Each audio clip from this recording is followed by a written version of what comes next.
మాటతో మాత్రమే కాదు, అది అసలు విశ్వాసమే కాదు. అదే అందుకే బైబిల్ ముందు చెప్పాను, విశ్వాసం అనేది నిరీక్షింపబడి వాటి యొక్క నిజ స్వరూపము, లేనిది ఉన్నది అని నమ్మటమే విశ్వాసము. అలాగ నమ్మి ఆ విశ్వాసంతో ఆత్మను రక్షించుకొనుచు దేవుడు చెప్పిన ప్రతి ఆజ్ఞను అనుసరించి నడవటమే ఇదిగో నిజమైన విశ్వాసంలో కొనసాగటం.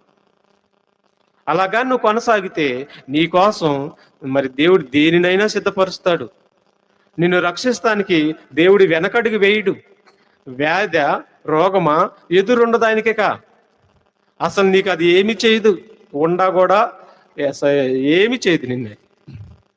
ఎందుకంటే దానికి ఆజ్ఞాపిస్తాడు, రోగమా సెటప్ అంటాడు, నువ్వు సైలెంట్ అయిపో అంటాడు. అతను నువ్వేం చేయొద్దు, అతను నా దాసుడు, ఆమె నా దాసురాలు, ఆమెను నువ్వు మొత్తొద్దు అని దానికి ఆజ్ఞాపిస్తే రోగం విస్తరించిద్దా? విస్తరించదు. చూసారా, విస్తరించదు, ఏం చేయదు మనల్ని.